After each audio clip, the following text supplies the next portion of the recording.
Hey, let's put to bed these absolute nonsense rumours that you lot have been asking for. I've seen the comments in the last video from Leicester.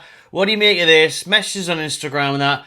So let's get into it. First the Tonali stuff before we look at Brian Mbeumo and talk about Jacob Murphy and his form and what Newcastle actually need to aim for this upcoming summer transfer window. But as Newcastle get better, now that we've won a cup, now that people are actually starting to see how good we are and how good our players are, it's went from Isaac, Bruno, Gordon last summer, now to Sandro. The forgotten man. This time last year, wasn't even playing. On a ban, all of that. This season he has took the league by storm and people are starting to realise the actual talent that Sandro is. And that, of course, is leading to rumours, because why would he want to stay at little old Newcastle, even though we just won a trophy, even though we're on course for Champions League football? Everyone still wants to say he's going to leave just like the rest of them.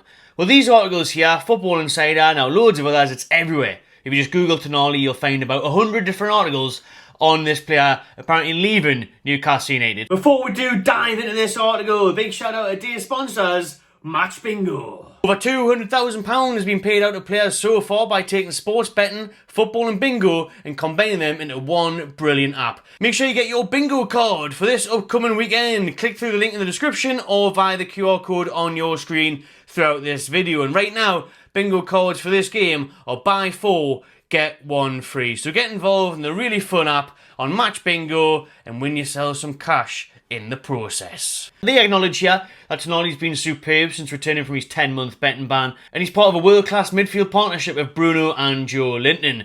24-year-old has been ever-present in the outside, scoring 4 goals and assisting twice in 36 appearances across all competitions, and obviously in that Wembley win in the AFL Cup last month. However, this article and many others is saying that he's not really embedded in life in Newcastle and in the colours of black and white, and Newcastle could reluctantly listen to offers this summer and be willing to sell due to FFP. We'll get into my thoughts on that in just a minute once we recap the full article. Is that is a load of crap as well. So this is according to a Sky Sports journalist as well based abroad, Sacha Tavaliri, reported on the 7th of April that Tonali has already informed Newcastle's higher-ups of his desire to leave St James's Park this summer, and they are preparing to let the Italian leave. So it's coming from a Sky Sports journalist there as well, so that's given a bit of weight to it. How doesn't want to lose Tonali this summer? No shit. Do you know what I mean? Obviously not.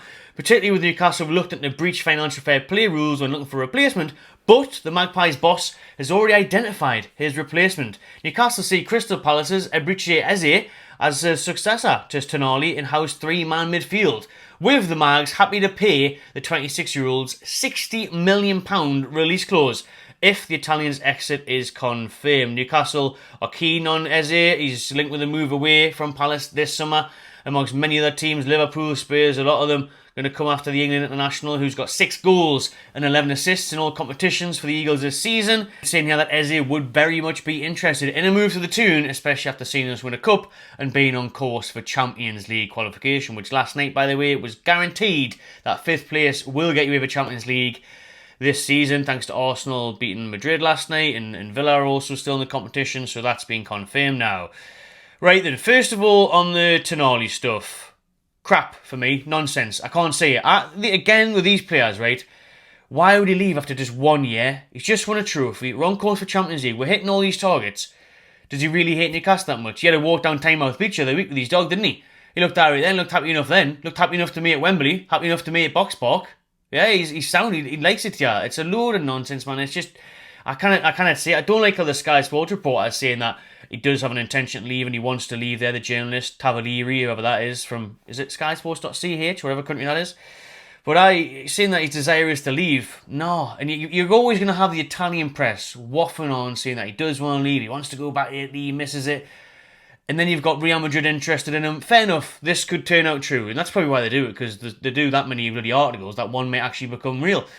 But the fact that until a team like Real Madrid comes in with a massive offer, then Newcastle aren't going to sell. And Tonali's not going to want to leave. I don't think he'll want to go back to Italy yet. I think he'll finish his career there. I think he'll end up back in Serie A at some point. But right now, nah, not for me. I think he's enjoying life. I think maybe in a couple of years' time, if he's been here for 3-4 years, then he wants a new challenge. Fair enough. But he's always in the Italian side, always scoring goals and playing well for them. He's been to Italy. The reason he came to Newcastle was for a new challenge.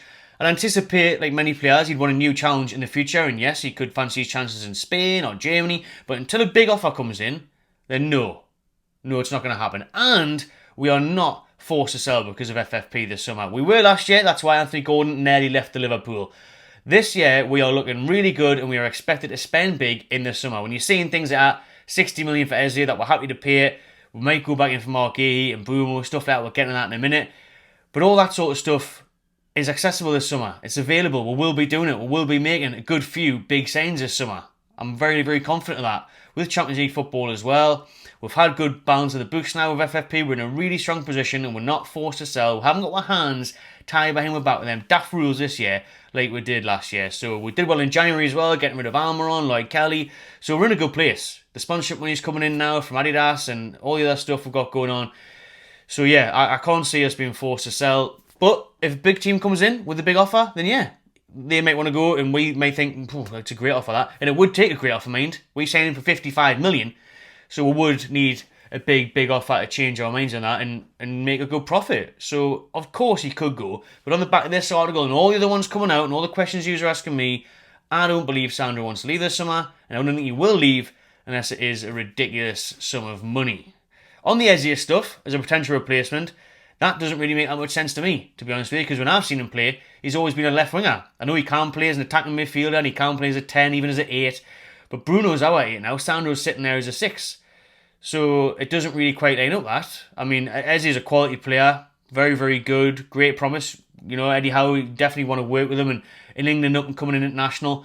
But I can't really see it, to be honest with you. 60 million for him, I think, would probably put our eggs in other baskets. I mean, Palace, so we're going to try and deal with them again. There is talks that we are going to try and sign Mark Gahey again this summer.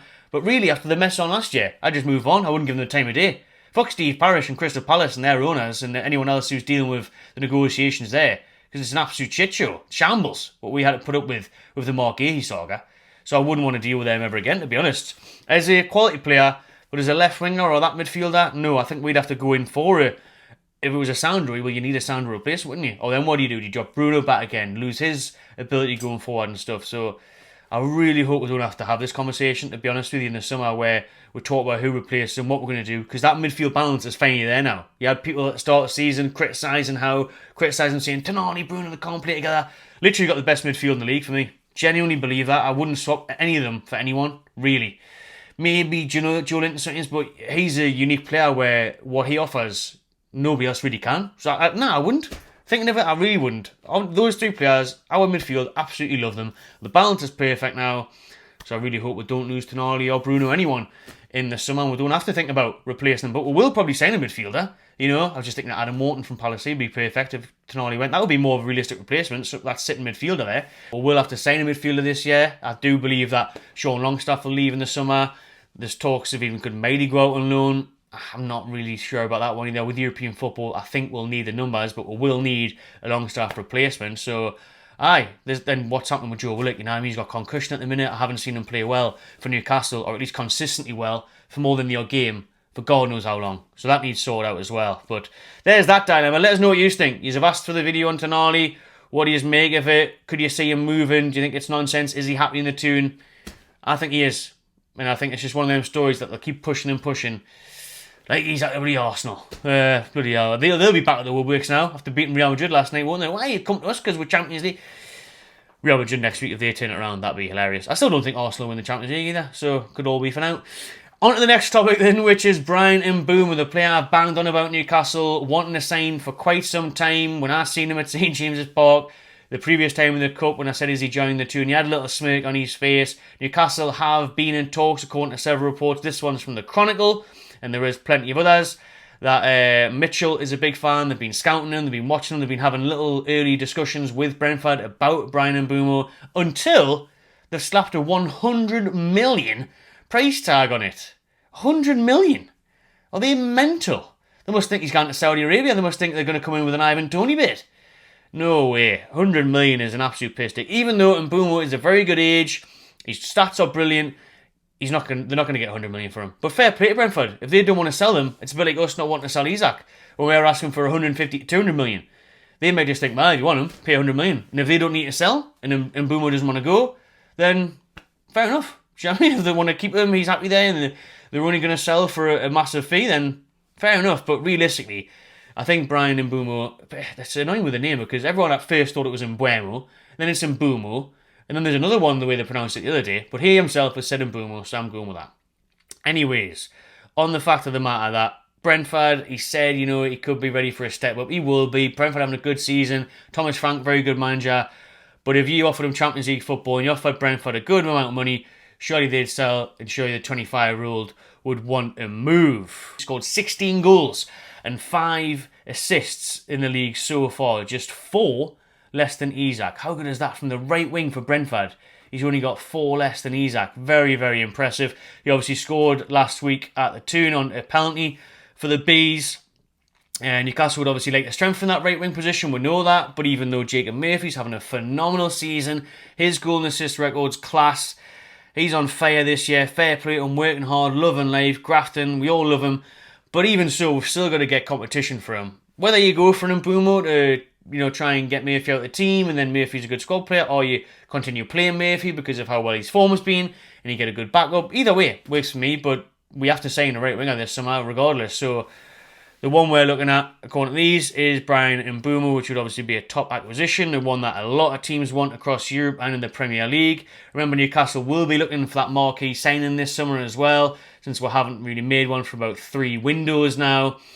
The last big move was Tonali in the 2023 summer. Brentford would be asking for 75 to 100 million for their star man.